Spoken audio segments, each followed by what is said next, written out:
আমি ইমরুল কায়েস। আমি সিরাজগঞ্জে পৌরসভায় জন্মগ্রহণ করেছিলাম 1370 29 কার্তিক। তখন সিরাজগঞ্জ শহর তেমন দালান কোঠা ছিল না, ঠিক সেই শহরেই আমার নিম্ন মধ্যবিত্ত পরিবারে জন্ম আগমন। আমি একটা নতুন জীবন পেয়েছি, পুনর্জাগরণের গল্প ইমরুল কায়েস। জীবনে কখনো সোজা পথে চলে না, কখনো সে থেমে যায়, কখনো আবার নতুন করে শুরু হয়। আমার জীবনেও একসময় থেমে গিয়েছিল যখন আমি লিভার সিরোসিসে আক্রান্ত হলাম।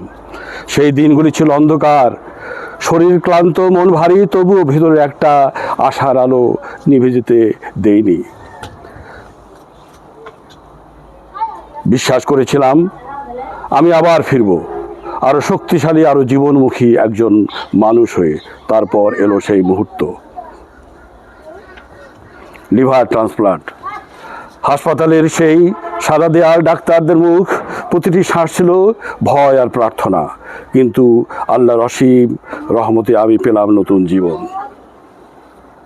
আজ আমি সেই নতুন জীবনের পথে হাঁটছি।